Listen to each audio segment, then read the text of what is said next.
keys. Don't let them take my soul. I ain't need this bitch. Not at all. Giannis is still relying on his athleticism and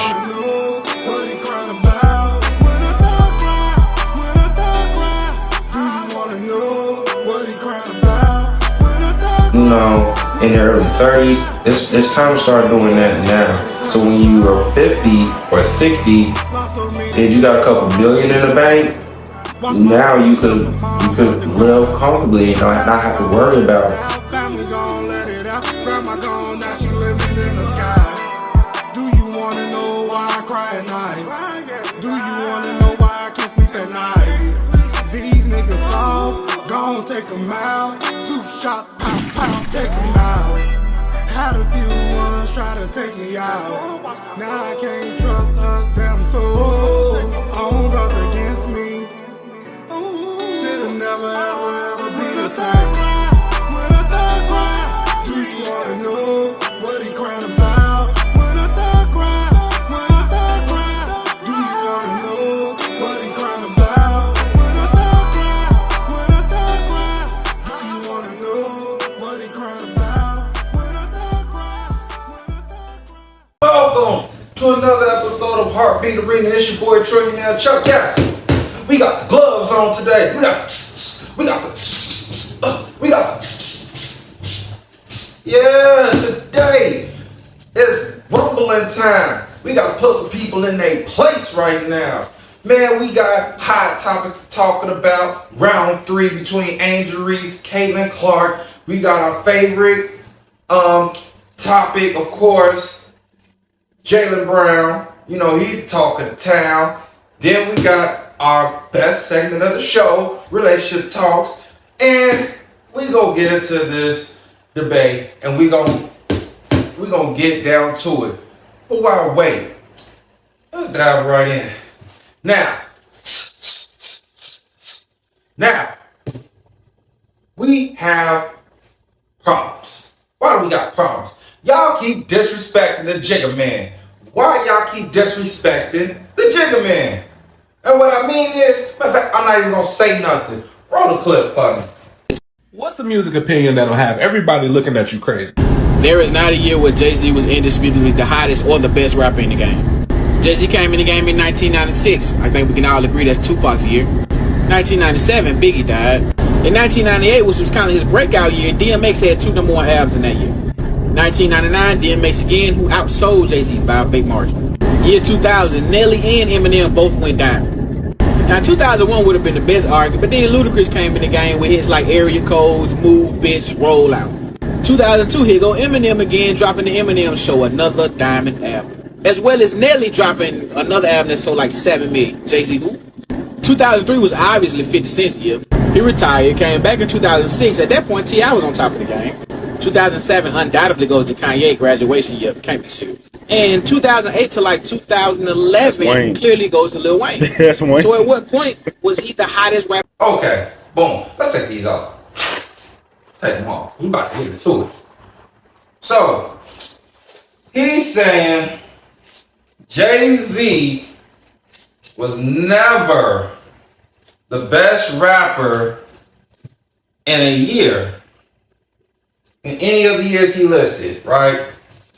That's what he said. Okay. So, let's go over these years.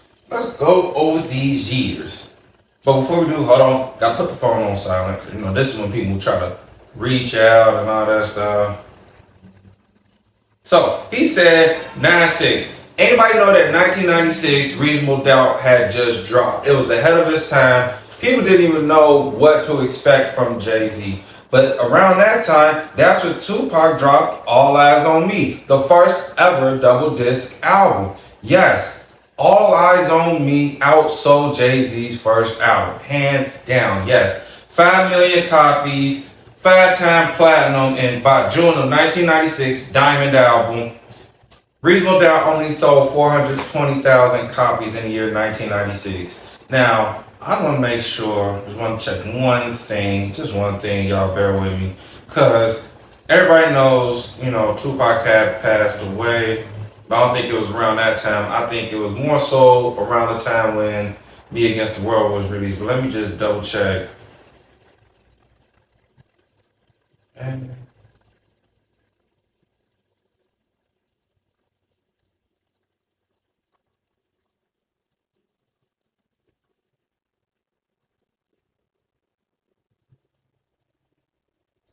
So let's take a look. Let's see here.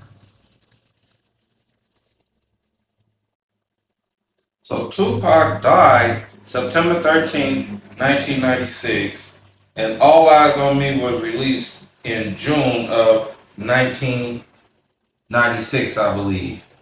So technically speaking, All Eyes on Me was Tupac's last album when he was alive. So with that being said, sales increased in the later part of the year, which made him a diamond artist. Because again, you sell more albums when you're dead.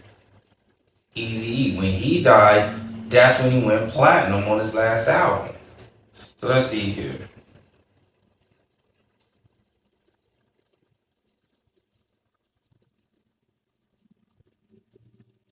Let me just make sure. Was this the last album Tupac made before he died? And I'm a Tupac fan. Okay. So actually, he released another album that same year. It was called the Don Illuminati, the 7-Day Theory album. That was his last album before he died. So he dropped 2 albums in the same year, right? All Eyes on Me and Don Illuminati, 7-Day Theory. Okay, so yes, All Eyes on Me. Also, that was Tupac's Diamond album. Of course, versus Jay-Z's first album. Yeah. So okay. Now, he said 9/7, Biggie died. So he's talking about this Life After Death album going up against his In My Lifetime Volume 1 album, which arguably could have been Jay-Z's worst album, depending on who young Jay-Z at the time. It only did 1.2 million copies. It was released November 4th, 1997. It went platinum later on. And Biggie died March 9th of 1997. So when Biggie died, when did they drop Life After Death? March 25th of 1997. Therefore, close to 2 weeks after Biggie's death, they dropped Life After Death. So yes, it sold more than In My Lifetime Volume 1. However, the argument I propose is, would Biggie have sold that many if he would have stayed alive? Like Pop, All Eyes on Me, sold 5 million copies when he was alive. In June 1996, he was still alive all the way to November. One could argue Jay probably would have outsold Big if Big was alive. Would have.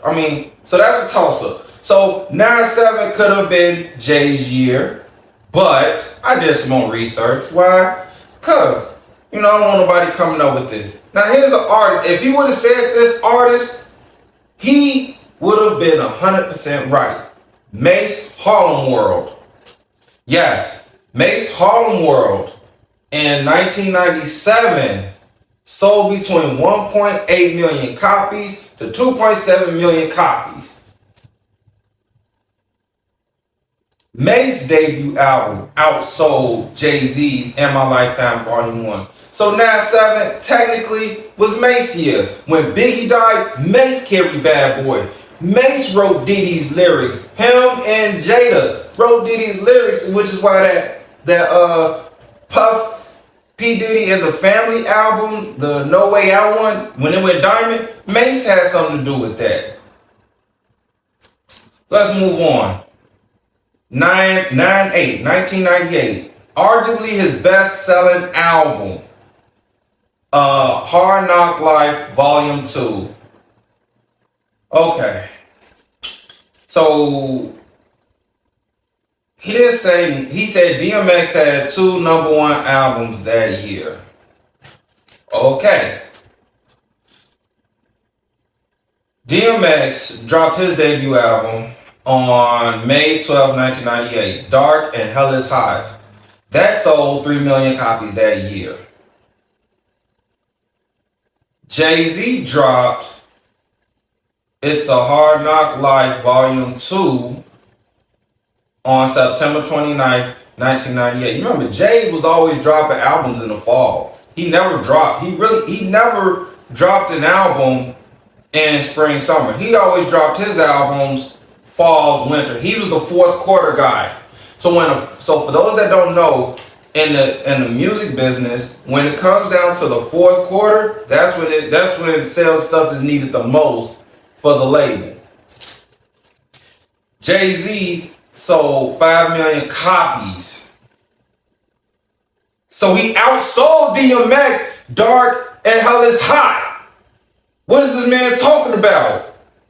In fact, he put so much fear in DMX. Yes, I'm saying it right now. He put so much fear in DMX. DMX had to go back in the studio in December 22nd, 1998 to drop Flesh of My Flesh, Blood of My Blood, which sold 3.5 million copies just to stay relevant. DMX had to drop 2 albums in the same year to compete with Jay's 1 album. Now, let's be fair. If Jay would have dropped another album in the same year, would it outsold DMX's any one of DMX's 2 albums? Maybe, maybe not. If he would have dropped Volume 3, instead of dropping Volume 3 in 99 and dropped it in 98 and it still sold 2 mil, Jay still outsells DMX. He still outsells him. Because all he needs to do is just sell 2 mil copies and he outsells DMX. So I'm going to give 98 to Jay. That was Jay's year because it took an artist to make 2 albums to outsell one artist's album. How many people could say that? Come on now. Come on, man. Don't stop disrespecting Jigga like that, man. Got artists over here. Man, I gotta get my ass back to the studio, drop another album, man, or I'm gonna be irrelevant. Yeah, bro. Alright. 1999. Let's go. So DMX, he said DMX outsold Jay-Z. Okay, 1999, as I stated before, Jay-Z's In My Lifetime of Sean Carter, Volume 3. That dropped December 28th of 1999, sold 2 million copies versus DMX, and then there was X, sold 3 million copies. That was dropped December 21st of 1999. So, yes, that album did outsell Jay-Z by 1 million copies. Okay, nothing too big. Okay. Have y'all noticed DMX, even though he's a great talent, in the years he dropped albums, he never really got over that 3 million mark. Jay got over the 3 million mark on his 3rd album. But someone would say, yeah, X is better. And I'm like, I disagree. Numbers, the sales don't lie. Sales don't lie. They both were hot artists at the time. But DMX just stayed leveled while Jay rose. From Reasonable Doubt to In My Lifetime Volume 1, arguably his worst album, to Volume 2, Hard Knock Life. Then he went to 2 mil on volume 3. So let's go. Now we get to the year 2000. He said Eminem and Nelly went diamond. Okay. So year 2000, Jay-Z drops the Dynasty album on October 31st of 2000, sold 2 million copies. Nelly's Country Grammar, yes, he had the whole St. Louis behind him, sold 7.4 million copies, and he dropped that June 27th of 2000, Diamond album. Then Eminem Marshall Mathers LP came out May 23rd of 2000, so 7.9 million copies. That went diamond.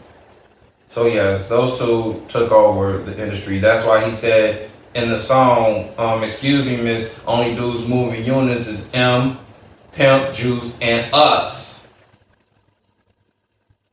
That's what he was talking about, because they were. Y'all gotta remember, in 2000, that's when Vocal was popping, baggy clothes era. Okay. And when this, I'm doing this off of album sales, okay? Just so y'all know, no mixtapes, none of that. Album sales for that year. Nothing past the year or nothing. Strictly just album sales for that year when the albums drop, okay?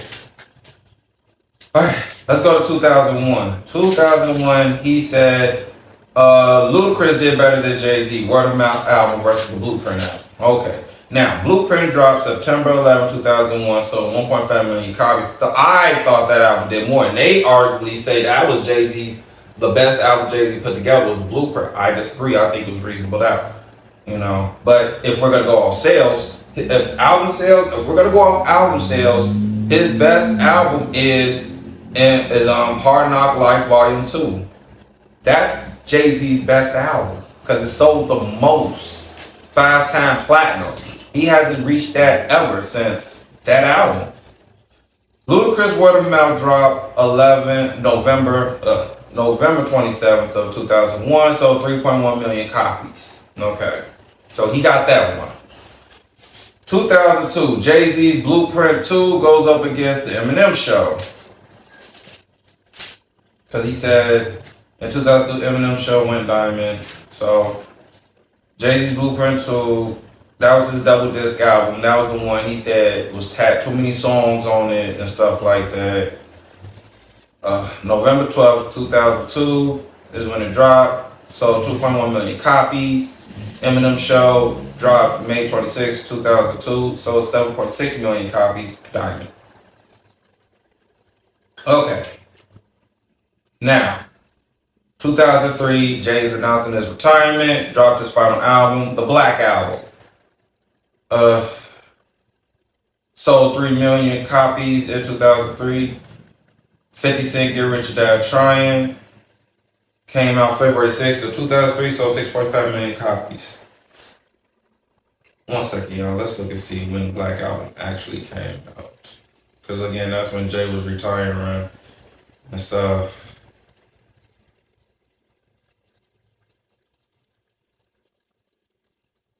Let's see. I dropped that Black. November 14th, 2003, he dropped Blackout. Okay. Then so now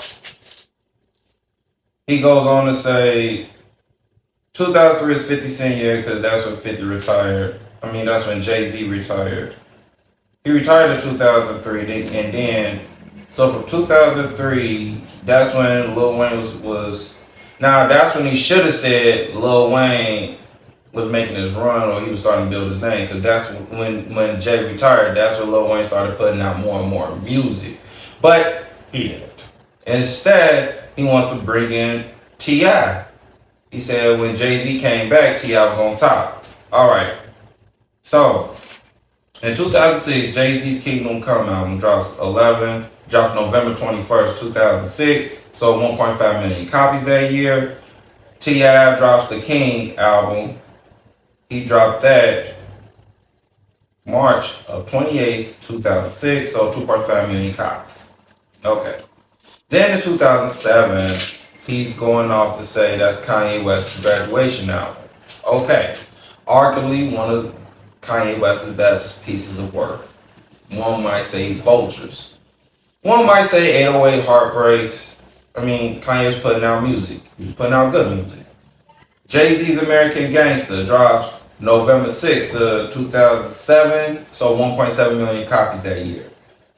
Kanye West drops Graduation September 11th, 2007, sold 2.1 million copies. Okay. Now, he goes on to say 2008, 2011 is Lil Wayne's year. Jay-Z didn't drop nothing in 2008. Okay. Now, I can say 2009 was Jay-Z's year because Lil Wayne didn't drop nothing in 2009. Instead, he dropped I Am a Human Being on September 27th, 2010. So actually 2009 when Jay-Z dropped Blueprint 3 on September 8th, 2009, he sold 1.9 million copies that year.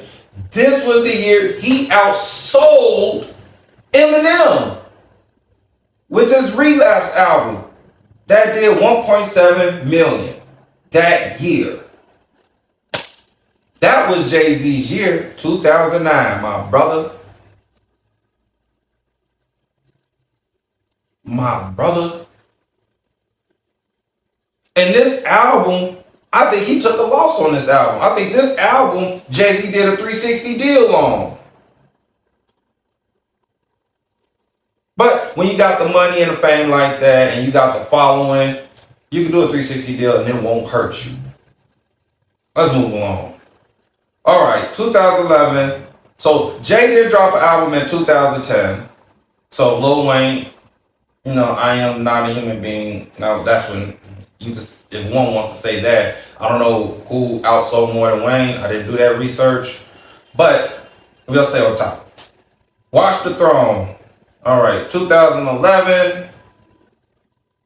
That dropped August 8th of 2011, so 1.5 million copies. That was a collab album. I'm not really going to count Watch the Throne because it's a collab. It went up against Lil Wayne's Carter 4, which dropped the same month, August 29th of 2011. That sold 2.2 million copies. So that Carter 4 outsold Watch the Throne that year. All right. So we was doing some more research. Like I said, we're going to put it to rest. So we got Jay-Z's Magna Carta, the Holy Grail, was dropped in July 4th. So on Independence Day of 2013, sold 2.1 million copies. Remember, 1 million copies was on the new Samsung device because that was the only way you get the albums on the Samsung device. So the only one to outsell him that year was Eminem Marshall Mathers LP2, which he dropped November 5th, 2013. That's a 1 point. Actually, no.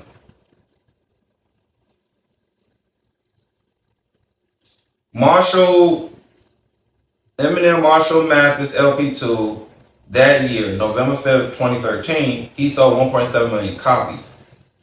Jay-Z sold 2.1 million copies of the Holy Grail, Magna Carta Holy Grail album. Now, out of 2.1, 1 million copies was on the Samsung. Only one to sell. So, technically, Jay-Z outsold Eminem. So, one could say 2013 was Jay-Z's year with the Magna Carta. Then, his last album, 444, which came out June 30th of 2017, only sold 630 copies. And that even outsold, I believe that outsold Reasonable Doubt. Yeah, that outsold Reasonable Doubt. The only person to outsell him that year was Kendrick Lamar's Damn album, which dropped April 14th, 2017. That sold 3 million copies. So, little homie. Whoops, I don't even know his fucking name because it's irrelevant. Alright. 9-7 was Mace's year. Jay-Z's year was 9-8 because he made an artist have to go back in the studio to make another album to outsell his first album. 2009 was his year because did no artist sell more than 1.9 million copies. No rapper within that year sold 1.9 million copies. And then 2013, Jay-Z's Magna Carta Holy Grail 2.1. A million was sold off the Samsung device. Then he had the 1.1 in album sales that year. Outsold Eminem, Marshall Mathers LP, which was 1.7 million copies. So those are the years Jay-Z was on top. Those are the years Jay-Z's albums were booming and busting, my boy.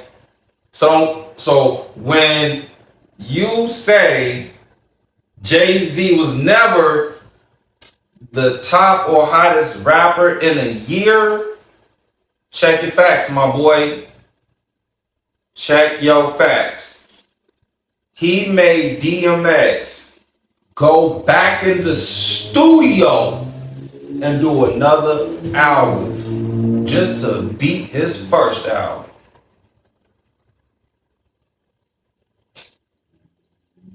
What does that tell you?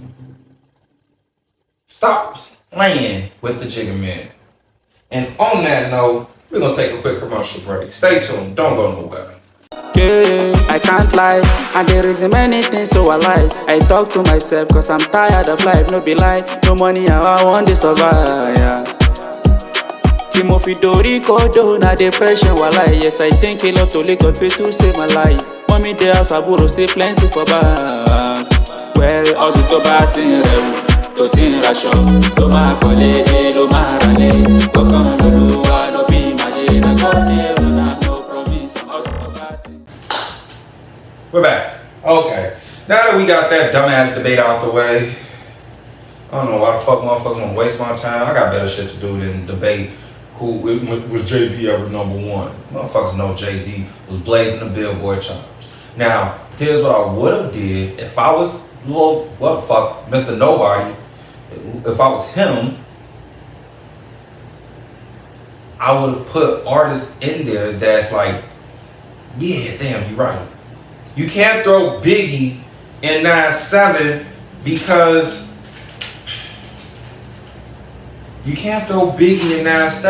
he died. And then they put his album out. When instead, you should have threw Mason in. You should have threw Ja Rule in the mix. If you would have threw Ja Rule in this mix and said he never outsold Ja Rule, Mason 9-7, you might could have had something now. You was on point with 2000, 99, 96, 2001, 2006, but you fell off but you fucked up when you brought in 08 through 2011, and then you didn't even factor in his Magna Carta Holy Grail, and yeah. You forget Jay was dropping albums every single year. When he retired, that's when Lil Wayne started making his run. So no, I'm not gonna do a year of comparison when the people you named didn't even make an album. You fucked up with 2008 through 2011, bro. Like, that was, Lil Wayne didn't drop no album in 2009. So yeah, you made it so Blueprint 3, yeah, that took off. Yes. You can't use Eminem because this Relapse didn't sell enough. Watch the Throne 2011, I can't even say nothing about that. That's a collab album. We're doing artists by themselves, not collabs. So yeah, and even with the collab, Wayne outsold him in Carter 4, but Magna Carta, when he did that strategic move, didn't nobody outsell Jay that year. When he dropped Magna Carta Holy Grail, didn't know none of the artists that you ain't even name artists, but no, since you said, that was Wayne's era, 2008 through 11, it's like, but no one mentioned Holy Grail. I took it a step further. That's Jay's year. Holy Grail is Jay's year, which was, when did he drop Holy Grail again? He dropped Holy Grail 2013. So, like I said, in 98, 2009, 2013, them years Jay-Z's albums was on top. That's when he sold the most within that year. That's therefore, according to your logic, that's when Jay was arguably one of the best rappers out in those years, according to your logic. Now let's move on.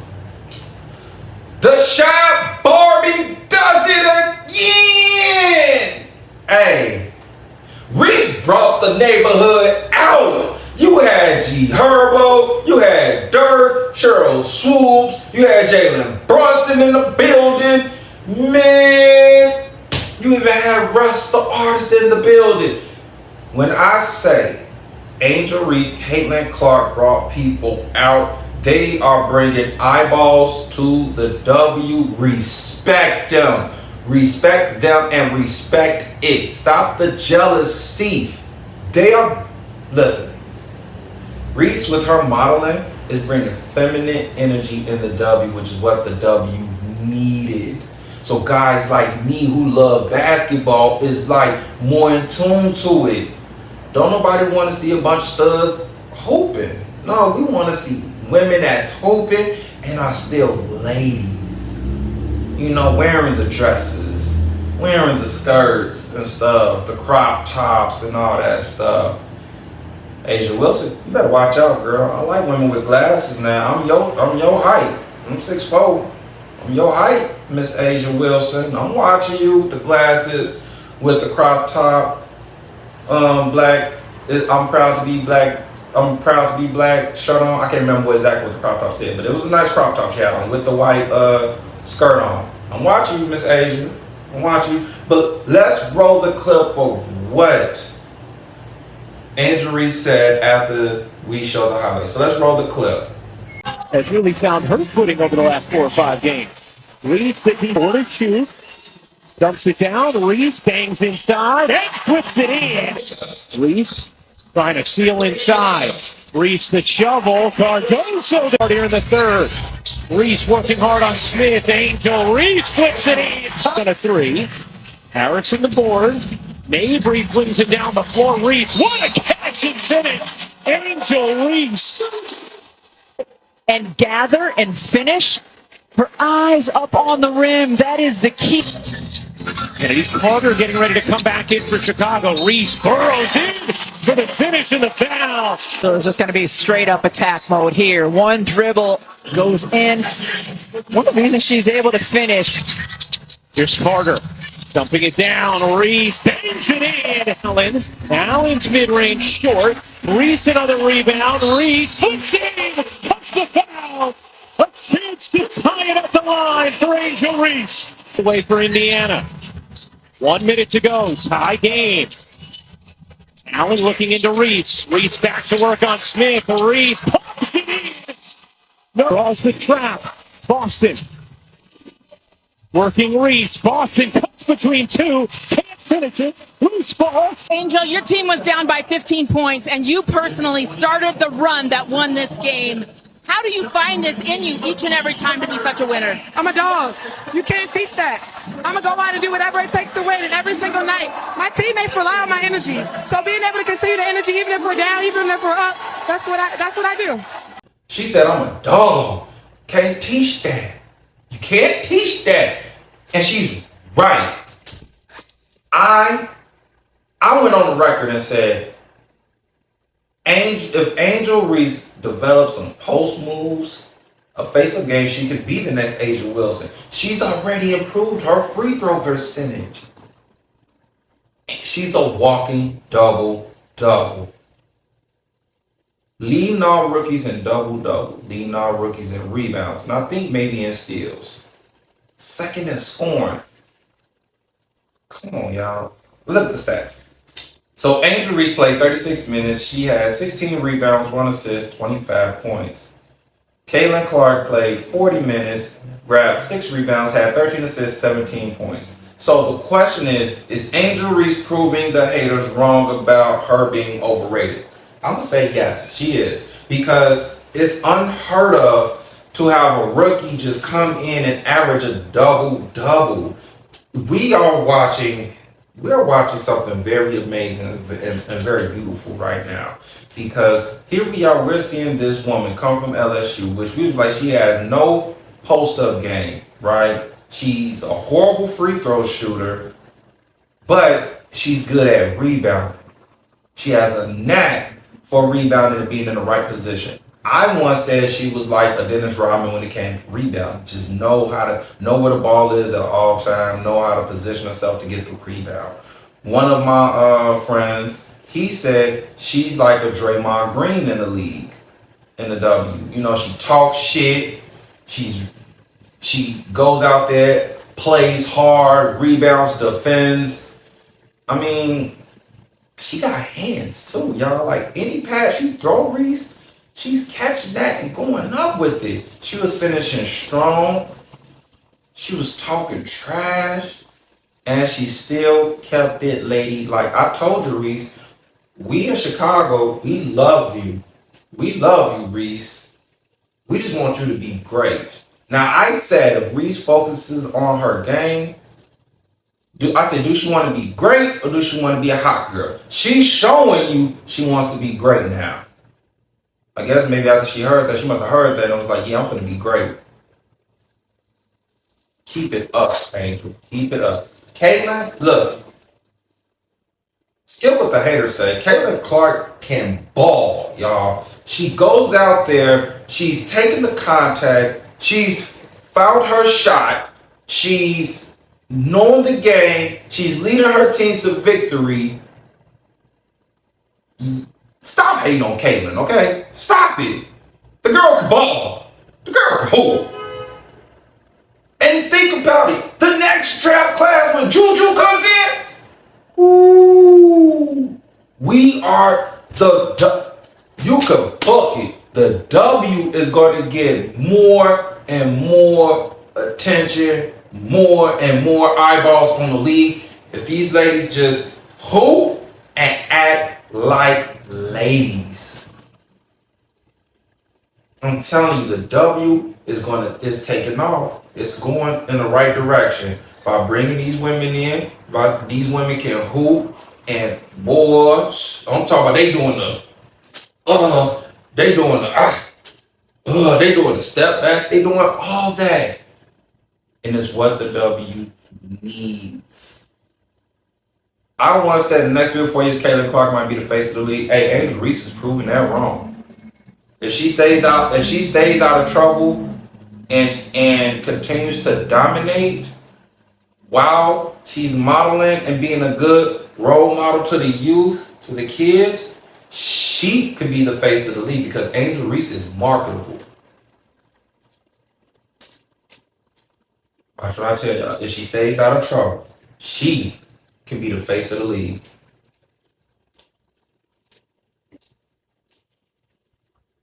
And if you haven't watched that game, I don't know where you've been. You might have been under a rock or something. But that game was, man, they were going at it. You talking about Mitchell, what's her name, Kelsey Mitchell or Mitchell talking trash like got a bucket on Reese and she did the what? Reese go down, get a bucket. I'm a dog, cussing her. Hey, that's what we need in the W. We like competition. We love the competition. And yet when they're done off the court, they are still ladies. I'm telling you, the W is going in the right direction. So instead of hating on Angel Reese and Caitlin Clark, why don't y'all thank them? Y'all women need to be thanking them for bringing eyes to the W.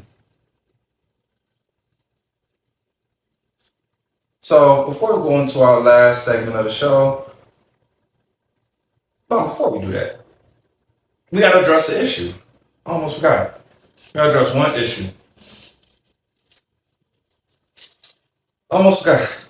My bad. Players mess up, y'all. You know, players mess up. The question, now that the Celtics have won a championship, Jaylen Brown is named the MVP of the finals. Yeah, I know. It's can't outside. We'll be in the studio soon.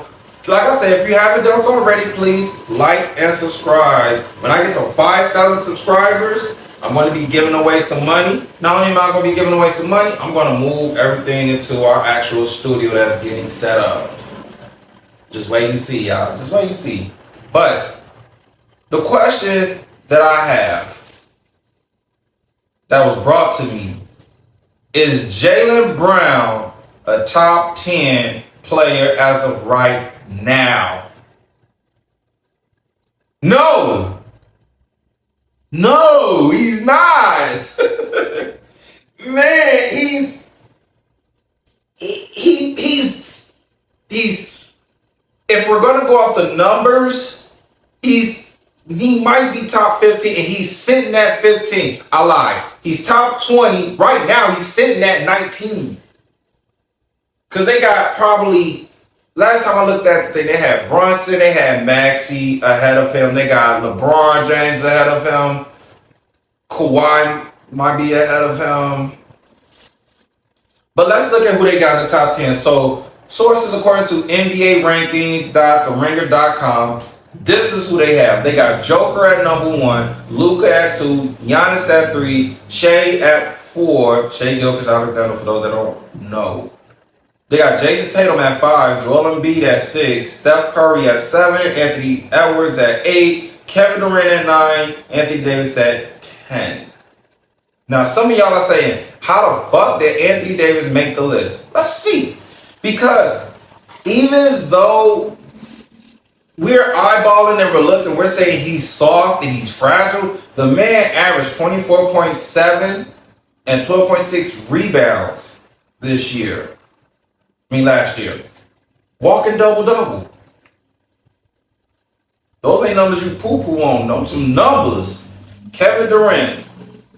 One man, he can't get the job done. He can't win on any other team. He can't carry a team. Kevin Durant comes in at 9 with 27.1 points, averaging 5 assists, 6.6 rebounds per game. You got Ant-Man, averaging 25.9 points per game, averaging 5.4 rebounds per game.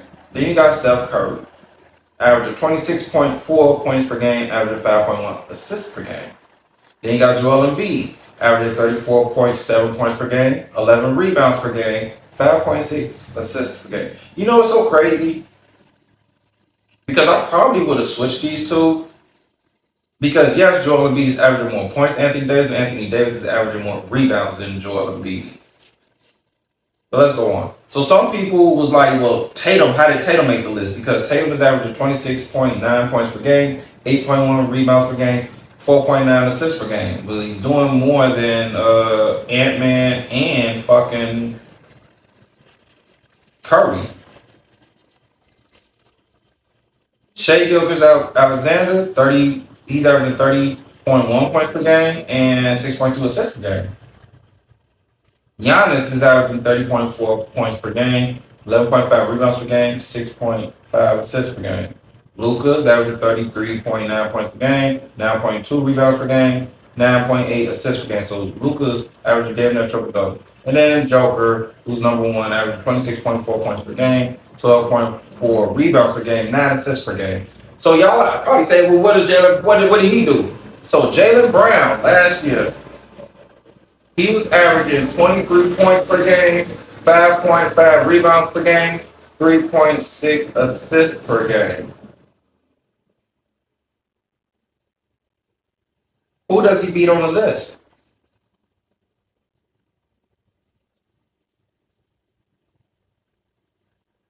No one.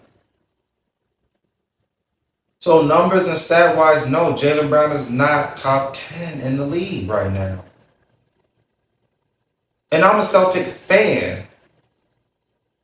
I'm a Bulls fan, I'm a Celtics fan. Don't ask how, okay? Don't judge me.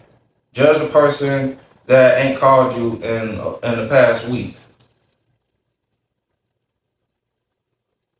But who does he beat out on this list? He doesn't beat nobody out. So no, he's not top 10. Not yet, at least. He's not top 10. He's not there yet, y'all. Now, let's go to commercial. We'll go to the final segment of the show, relationship talk. But before that, let's go to this commercial. Stay tuned. Don't go nowhere.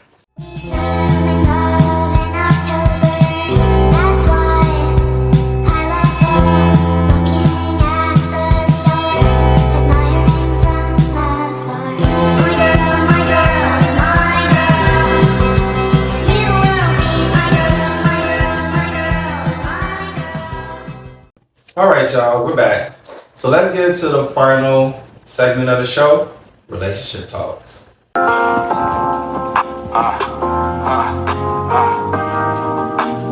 All right, so here's some interesting topics that came up to me. One, when does a relationship become exclusive? Now, some is different. Some might be like, okay, after 2 weeks, we should know what we're doing. Some might say 3 or 4 months. Some would say 3 or 4 dates. Me personally, a relationship becomes exclusive after the 3rd month with me, because by that time I done dated you. I done went on like 4 dates with you, 5 maybe. And by that time, I pretty much know if I'm gonna take you seriously, like, okay, I'm gonna cut all the other 12, 13 women out and just make you the priority. But some would say 2 weeks, and I think that's rushing because you really don't know someone that much in 2 weeks. And we're talking just the basics, like what they do for a living. Because some people lie. They'll say they do this and then really they unemployed. Some will say, yeah, they got their own car when really they borrowing their mom's car or they brother car. Some will be like, yeah, they got their own place, but realistically they living with their parents. So, yeah, I would say 3 to 4 months. That's when you pretty much know, like, hey, all right, what we doing? Is we gonna be exclusive? We gonna be together, or is we just gonna be fuck buddies?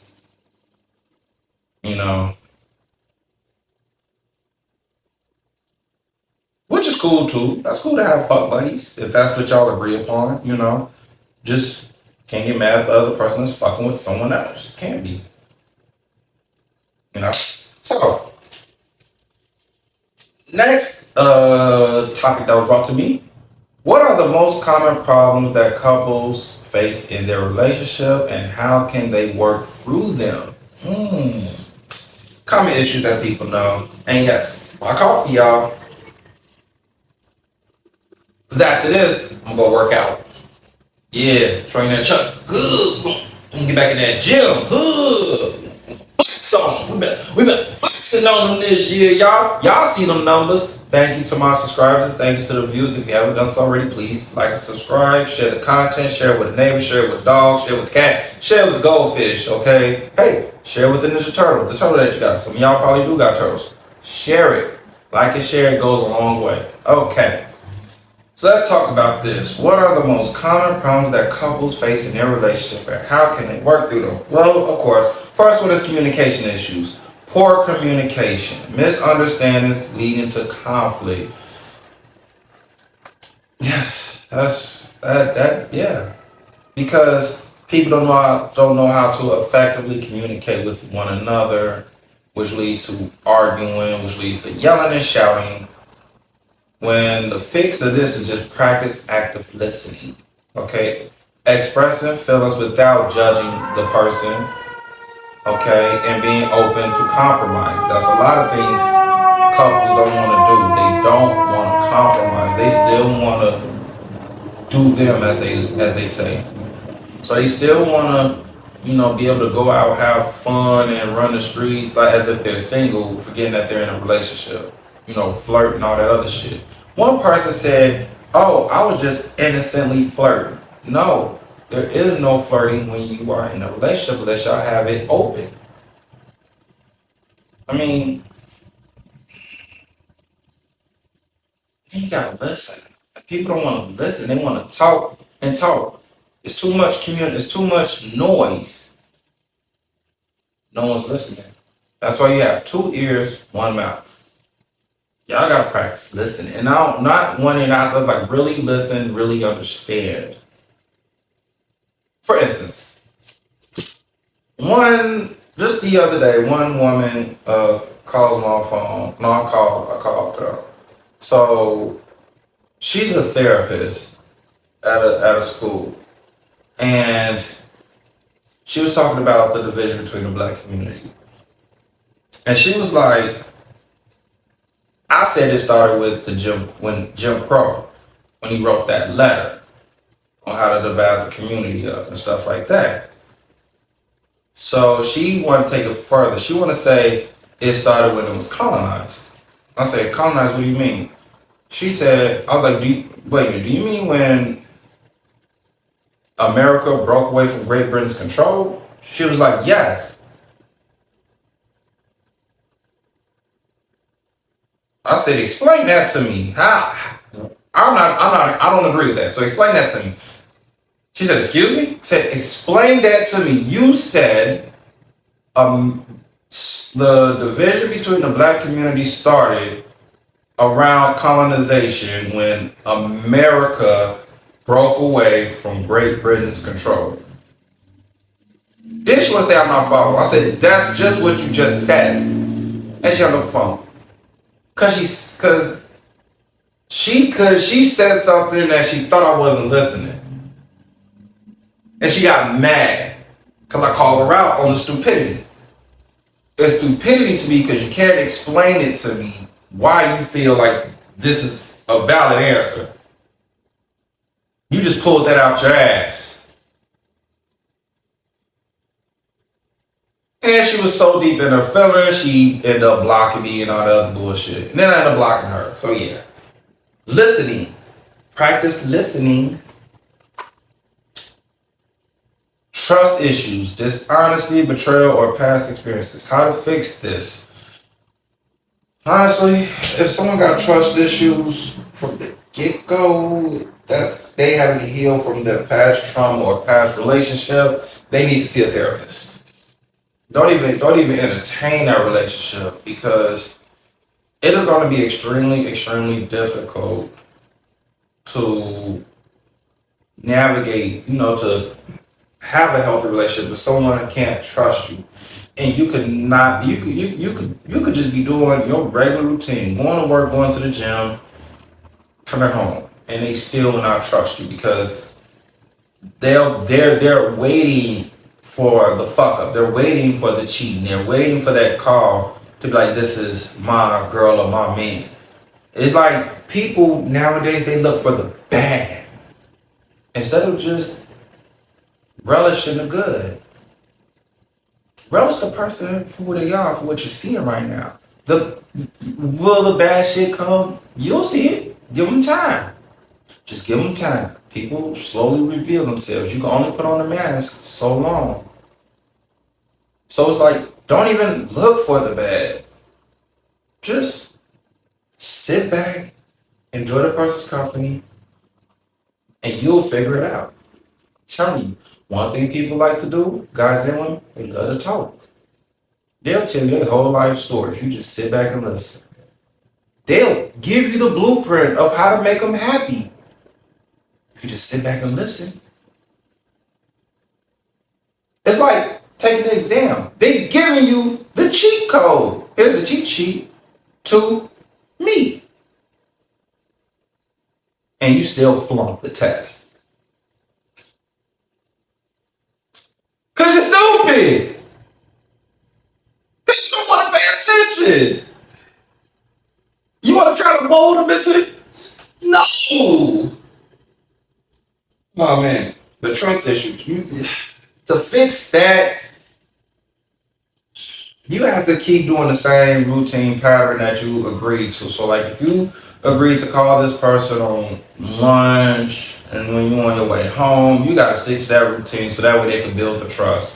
That's why I say that takes a lot of work. It's like whatever y'all sit and agree upon, you have to keep up with that until that person is fully trusted. So one thing I say is never break someone's trust. Don't do it because it's a lot of work to try to win it back. Okay? It's a lot. It's a lot of work. Believe me, people. All right. Financial stress, disagreements over money management, difficulty, financial priorities, or economic hardships can strain relationships. This is true. When, prime example, COVID. When businesses shut down and everything, people were committing suicides, arguments fall. That was probably the time where the most breakups happened. Because people were in the house. They were around each other too much.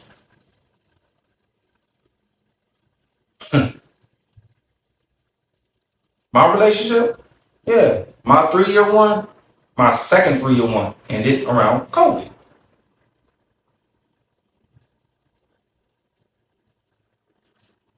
Yeah, so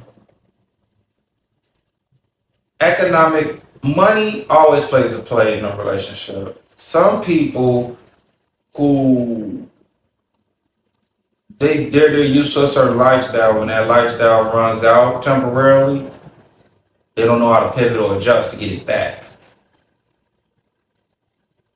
So like when you know the light bill is due, rent is due, and you're 2 or 3 months behind, you about to get evicted, the lights is off. Some people don't know how to bounce back from that, or some people don't know how to, really buckle down and sacrifice to get everything back on track.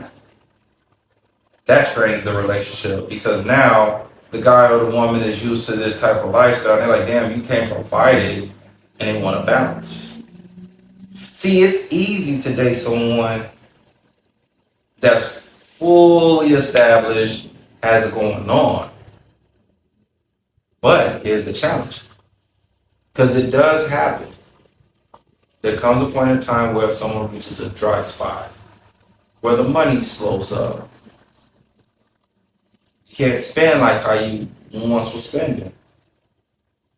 That's when people dip. But I'll tell you one thing. If you find someone that's getting it from the mud and you see them progressing each year, that's the person you want. Why? They know what it's like to be at the bottom. They work to get to the top. If it ever was to get back to the bottom, they know what to do to get back to the top. Versus someone that's already at the top that was giving it to them, when they hit rock bottom, they don't know what to do.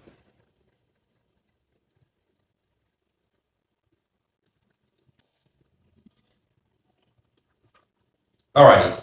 Intimacy and sexuality. Changes in sexual desire, intimacy issues, or mismatched expectations can create tension.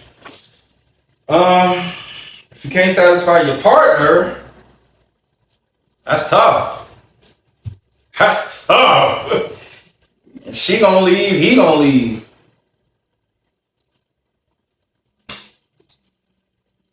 That happens. Sometimes it's not even that. It's just, you get old and you get tired of the same old. So that's when you gotta spice it up. Put on that balcony, put on the hood of the car. Do it in the car. Do it in the studio. The movie theater. Be spontaneous.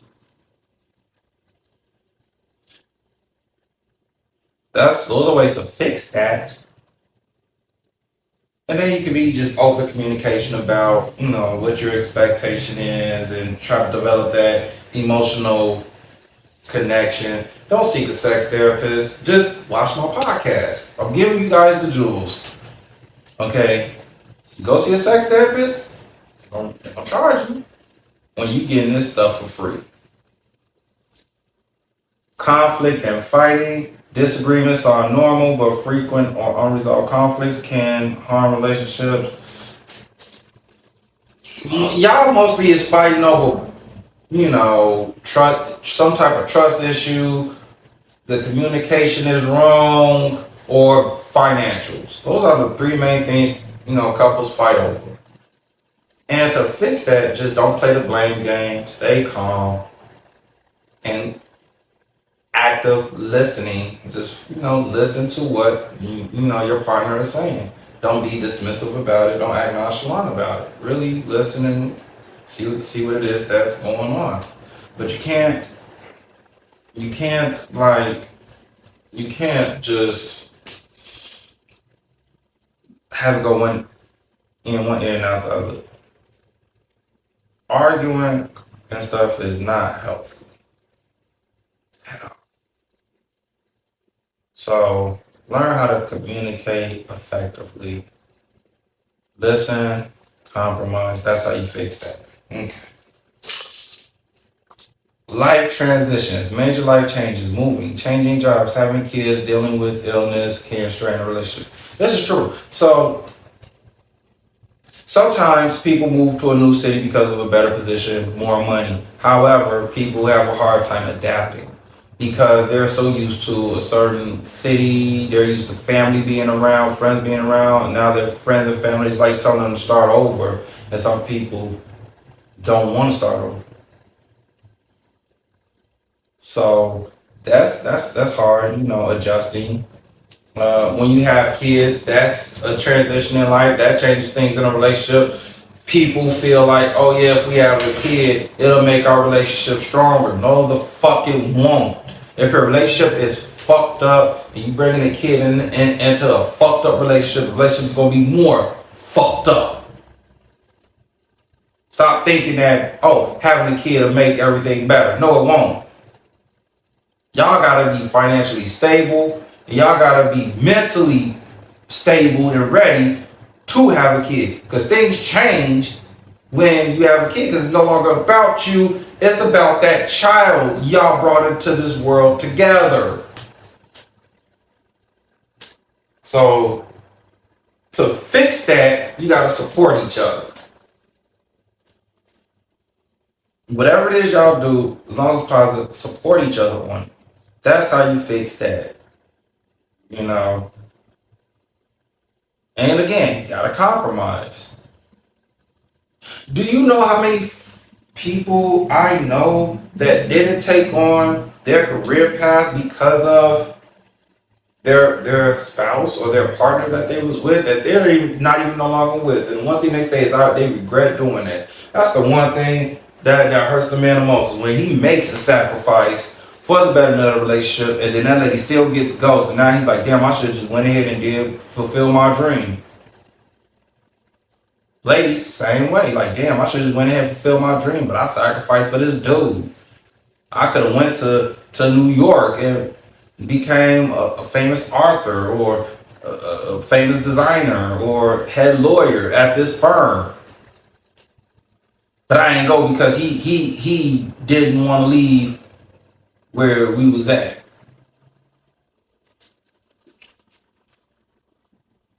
Okay. Different expectations, divergent expectations about roles, responsibilities of the future can lead to frustration. This is easy. Y'all just gotta set goals and just plan. Set your goals, really sit down and plan what you want for the future. You will be surprised. I guarantee you, most of y'all in relationships, and you could ask your woman, hey, where do you see yourself 5 or 10 years from now? She gonna say, I don't know. That's all they gonna do is say, shrug their shoulders. I don't know. I'm just living life. Get out that relationship. She has no clear path to direction. She just wanna run the streets and have fun. That's all she know. Get out that relationship. If the dude say he don't know, he's just trying to make it through the day, get out that relationship. Have a plan. Have a goal. That's how you fix that problem. Parenting differences. Varied parenting styles or disagreements about discipline and upbringing can cause conflict. I mean, yeah. That's why you gotta try to date someone that has kind of has the same upbringing, but there's nothing wrong with dating someone that has a different upbringing. But the fix to that is just, again, y'all sit and y'all talk about that. Like if I had a kid and let's say I came from the mud, I came from the bottom, but she was already at the top. You know, her family was well off, 6-figure earners and stuff. My family was 60K, 70K, right? Different lifestyles.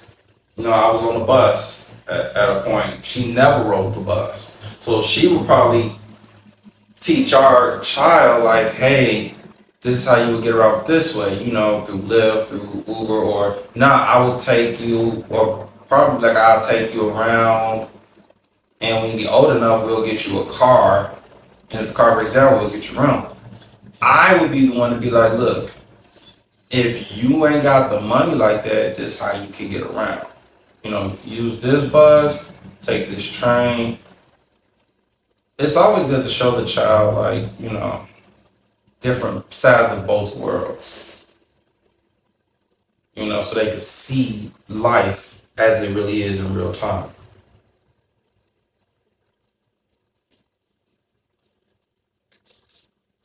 All right. But you gotta have a unified approach with this, okay?